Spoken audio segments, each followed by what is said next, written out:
네, 뒷장의 자전거 바퀴 다시 설명 들어가겠습니다. 이 작품은 대표적인 레디메이드 작품 중에 하나인데요. 일단 여러분들 보시기에도 이 자전거 바퀴가 의자에 붙여져 있어요. 근데 선생님 이게 미술 작품인가요? 네, 맞습니다. 왜 미술 작품이냐고 하면 레디메이드의 개념은 이미 만들어진 것이라고 하는 기성품의 의미를 갖고 있기도 하지만 이제부터 잘 들어야 돼요, 여러분. 지금 이 자전거 바퀴는 실용성이 있을까요? 있다고 생각하나요? 없다고 생각하죠? 대답이 들리는 것 같아요. 실용성이 없어요. 왜? 자전거 바퀴가 의자에 붙어 있다는 것은 자전거 바퀴가 지금 굴러가고 있다는 건가요? 아니죠. 실용성이 없는 거예요. 그 말은 자전거 바퀴라는 것이 전시장에 있으니까 원래 자전거 바퀴의 실용성이 없어지면서 그 자체를 한번 바라보자는 거죠. 자전거의 바퀴로서 보는 게 아니라 동그라미에 새창살이 달려있는데 이 그림자를 보라, 이 동그라미를 보라, 이 선을 보라. 이런 식의 조형 요소 우리 배웠죠? 조형 요소로 보는 거예요. 조형 요소. 얼마나 아름답냐 이거죠. 이것이 꼭 자전거로 쓰였을 때만 아름다운 거, 실용적이고 좋은 게 아니라 이거 하나하나 뜯어보면 이것도 예술이다라고 말하고 싶은 거예요. 이 뒷샹은. 그래서 자전거 바퀴의 아름다움을 구체적으로 보려면 자전거가 굴러갈 때 보지 말고 떼서 이렇게 하나 보자라는 의도도 있는 거죠. 그래서 공장에서 만들어낸 이 자전거 바퀴도 너네들 내가 눈여겨보고 너를 내가 아주 딱 찍었어. 한마디로 그거예요. 소개팅 가서 나 네가 마음에 드는데 4명의 소개팅이 나왔어. 1번, 2번, 3번, 4번 다 뭐 괜찮아. 근데 내가 3번 너 유심히 볼게. 3번 괜찮다. 3번 너 여기 이런 부분이 참 성격이 좋은 것 같아. 이런 식으로 뜯어보기 시작하는 거예요. 3번 너의 성격은 뭐 이렇게 컵을 이렇게 쥐는 이런 뭐 손매가 아름답고 이런 식으로 있잖아요. 뭔지 알겠죠? 하나하나 뜯어보자는 거예요. 자전거 그 자체로 보자는 게 아니라. 그래서 조금 더 어떤 그 기성품에 대한 아름다움을 찾고자 했던 거예요. 그런데 선생님 생각은 그거도 있지만 다른 부분도 있어요. 이 사람이 사실 처음에 그림 그렸잖아요. 여기. 기억나죠? 이 그림 그리고 나서 어때요? 실망했죠? 사람들이 너 이거 아니야! 라고 욕했죠. 그러고 나서 어떻게 됐어요? 이거 만들었죠. 이런저런 읽어볼게요. 규칙들의 제약을 받고 끌려다니는 것에 신물이 난 뒷샹은 레디메이드를 고안했대. 왜 고안했어요? 더 이상 그리고 싶지 않았던 거예요. 내가 그려도 잘 못 그렸다고 했으니까 이것들아. 나 뒷샹이 이제 그리는 거 말고 붙여놓는 거 그리고 기성품 만들어 놓은 거 이거 갖다 놓을 테니까 이것도 안 예쁜지 한번 볼래? 라고 어느 정도는 젊은 혈기에 그런 마음을 가졌겠죠. 그래서 미술 작품의 전통적인 제작 방식을 뒤엎고 싶었을 거예요. 너네들 그거 잘 그리는 거 아니야. 실제로 공장에 가봐. 이거 너 똑같이 이렇게 잘 만들 수 있어? 야, 나도 이제 그림 안 그리는 니네도 그림 그리지 마. 이런 마음이 있었던 것 같아요. 그래서 어제 들었어요. 선생님 교수님한테. 그래서 뒷장은 예술가가 의지, 작품을 표현하고자 하는 의지, 이거 중요해요. 선생님도 의지가 중요하다고 생각한 사람 중에 하나예요. 진부하거나 대량 생산된 물건도 얼마든지 예술작품이 될 수 있다고 생각하게 되었다. 이렇게 관습적인 미의 기준을 무시하고 미술작품과 일상용품의 경계를 허물었던 뒷장의 첫 레디메이드 작품은 자전거 바퀴다. 이 사람 나중에 또 어떤 걸 만들어내냐면요. 이렇게 여러분들 이렇게 생긴 다리미 있죠? 다리미가 있으면 손잡이가 이렇게 있죠. 그래서 아직도 타블릿을 못 구했습니다. 선생님 샀는데 이게 물건이 요새 이 코로나 사태 때문에 배송하려면 5월달까지 기다려야 된대요. 아무튼 이렇게 다리미가 이렇게 보통 있잖아요. 구멍 이렇게 있고 물찍 나오잖아요. 그런데 이 다리미가 쓸모 있는 다리미일 때는 예술작품으로 보지 않고 우리 그냥 실용적인 어떤 물건으로 쓰잖아요. 근데 그 시선을 거두게 하기 위해서 뒷샹은 여기다가 철심을 박아요. 이 부분이 옷 다리는 부분인데 이 부분에 열기 나오는 부분인데 팽팽한 부분인데 이 부분에다가 이렇게 철심을 박아버리면 어떻게 될까요? 튀어나와 있잖아요. 옷을 다릴 수가 없는 거죠. 그것의 용도가 어떻게 된 거예요? 박탈당한 거예요. 다리미로서의 용도가 박탈당했기 때문에 이 실용성을 잃어버린 다리미는 예술작품으로서 쓰일 수 있다는 거죠. 그게 바로 이거 중요해요. 어려운 내용이지만 이게 바로 다다이즘이 추구했던 것과 초현실주의가 추구했던 것이 맞아떨어지는 거예요. 초현실주의가. 볼게요. 조금만 집중해 주세요. 아직 가면 안 됩니다. 선생님이 보여줄 게 있어요. 여기를 보세요. 자, 여기 보면은 컵이 있죠? 컵이 어때요? 방의 크기에 비해서 컵이 너무 크죠? 빛도 너무 크죠? 침대는 사람이 누워있을 수 있는 크기지만 빛과 컵이 너무 크고 브러쉬가 너무 크죠? 이거 옛날에 수영 닦을 때 쓰는 거품 브러쉬래요. 비누고요. 연필이고요. 그러면 이것의 용도가 어떻게 됐어요? 이 큰 컵에 물을 부어 먹을 수 있을까요? 혹은 이 작은 침대에 잠을 잘 수 있을까요? 어떤 게 진짜일까요?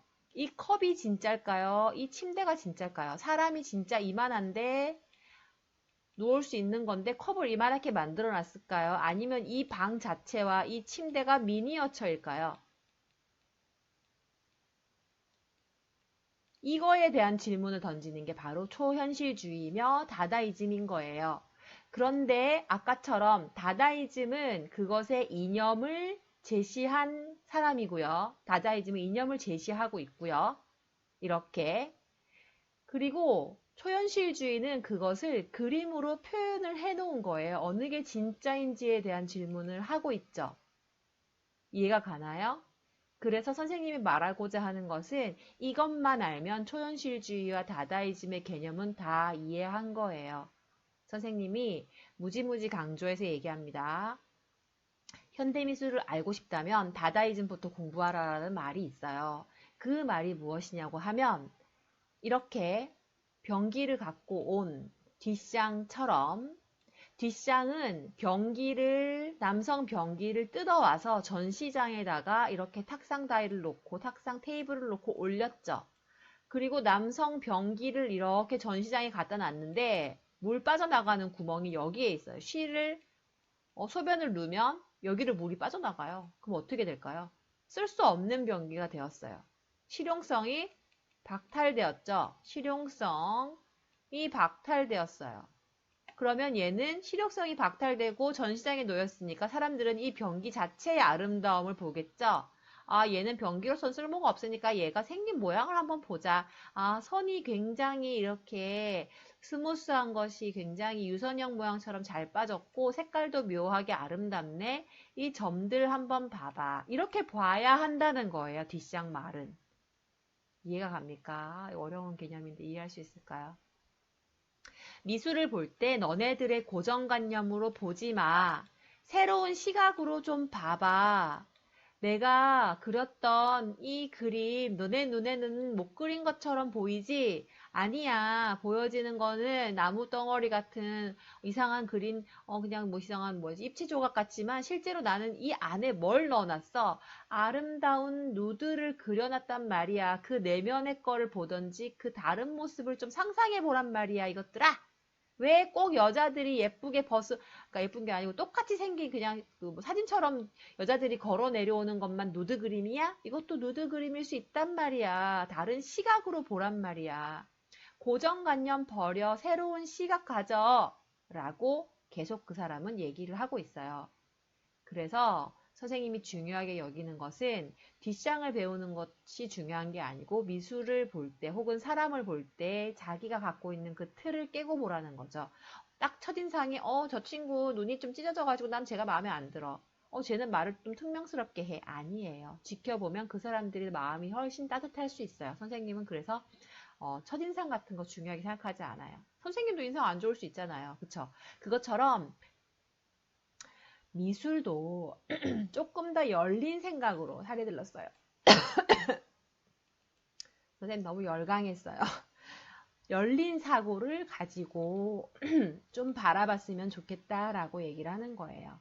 그래서 뒷샹은 자기의 이름을 숨기고 알뮤트라고 하는 이름을 변기 옆에다가 쓴 거예요. 1917년도에. 그리고 여기 제목을 샘이라고 했어요. 스트림이라고 했어요. 스트림은 샘이죠? 영어로. 그래서 적었어요. 여기다 앞에 말 딱 붙였어요. 스트림, 알뮤트 씨. 그런데 말이죠. 이 작품은 실제로 전시회에 처음부터 계획되어 있었던 게 아니에요. 예를 들면 전시회가 일주일 전에 열리겠다는 계획을 했으면 그 전부터 작품을 막 갖고 오잖아요. 사람들이 나도 할래, 나도 할래. 그게 아니라 전시 한 이틀 전에 없던 게 갑자기 전시장에 딱 생겨난 거죠. 사람들이 다 놀랬어요. 뒷장? 아닌 줄 알고. 당연히 뒷장은 모르죠. 뒷장 이름 안 썼으니까. 전시장에 왔는데 알미투라는 사람이 샘이라는 작품으로 남자 변기를 갖다 놨어. 이 미친놈 아니야? 거의 더럽게 냄새나게 난리가 났죠. 악명이 높았어요. 그래서 뉴욕에서 공개된 다음에 스캔들을 일으켰어요. 남자 소변기 갖다 놨어. 어느 정신병자가 뭐 이렇게 된 거예요. 그런 다음에 나중에 얼마 있다가 알게 된 거죠. 아, 그거 알고 보니까 우리들의 화가 뒷샹이 그렇게 했던 거야. 그 사람이 했을 때는 뭔가 생각이 있었겠지라고 사람들이 어느 정도 인정해주기 시작했어요. 그 이유는 볼게요. 여기 보면은 대량 생산의 도래를 알리고 싶었던 욕심도 있다. 이제는 수공예에서 이제는 뭐예요? 기계 생산으로 바뀌는 시대를 보여주고 싶었다는 마음도 있다고 하네요. 하지만 그것보다는 예술에서의 고정관념을 버리고 어떤 그 용도가 박탈됐을 때 그것의 아름다움으로 돌아가자라고 하는 그런 깊은 뜻이 있다라는 걸 여러분들 기억해 주길 바라고 이해할 수 있었으면 좋겠습니다. 그래서 여러분들 그 뒷샹과 다다이즘에 대한 개념에 대해서는 조금 많이 공부를 한 것 같고요. 이제 질문을 답을 해볼게요. 답을 해보면 마르셀 뒷샹과의 비화에 대하여 뒷샹쌤, 미술이 발전하려면 미술가는 어떤 시각을 가져야 할까요? 글쎄, 나는 미술가가 대상을 바라보는 시선은 고정관념이 없어야 한다고 생각해요. 열린 시각이어야 한다고 생각해요. 그리고 끊임없이 새로운 것을 받아들일 수 있는 열린 마음이 있다면 우리는 그것은 미술가가 가져야 되는 시각이라고 생각합니다. 우리가 배워야 할 오늘의 주제였고요. 이것은 선생님이 늘 얘기하죠. 미술을 알면 사회를 보는 눈이 생긴다고 했죠. 선생님이 지금 제일 강조하고 싶은 거는 열린 마음, 친구들에 대한 열린 마음, 선생님 마찬가지예요. 교사에 대한 열린 마음. 저 선생님 뭐 그런 거 있어. 이렇게 생각할 수 있잖아요. 그리고 다른 어떤 사회에 대한 열린 마음, 그리고 여러분들이 지금 코로나 사태에 대해서 열린 마음, 그런 열린 마음을 가지게 되면 뭔가 아름다운 세상이 된다는 것을 디샹은 알려주고 싶었던 거라고 선생님은 확실하게 믿고 있어서 이 사람을 좋아하는 거예요. 그래서 여러분들도 대상을 바라볼 때 단지 이게 미술에서 배우는 거라고 생각하는 거 말고 사회를 보는 여러분의 시각이 바뀌는 거라고 생각하고 항상 우리 미술인들은 새로운 마음, 열려있는 마음으로 매일매일 거듭났으면 좋겠어요. 알겠죠? 선생님은 여러분들 빨리빨리 만나고 싶고 그리고 여러분들 과제 해내는 거 보면서 항상 되게 감사하고 고마워요. 그래서 더 잘해주고 싶어서 수업을 더 열심히 준비하려고 해요. 그래서 여러분들 학교 다닐 때는 실기만 하고 끝났을 텐데 이렇게 많은 강의 올려서 힘들겠지만 우리 끝까지 한번 열심히 해봤으면 좋겠습니다. 선생님 일단은 여러분들에게 그 초현실주의에 대한 이념 정도, 다다이즘에 대한 이념 정도는 선생님이 여기까지 설명하면 다 이해가 될 거라고 선생님 생각해요. 그래서 다음 시간에는 초현실주의의 이론에 대해서 다다이즘 끝냈고요. 조금 더 공부해보는 시간을 가졌으면 좋겠습니다. 그래서 이 수업이 끝나면 선생님이 조그마한 퀴즈를 낼 생각입니다.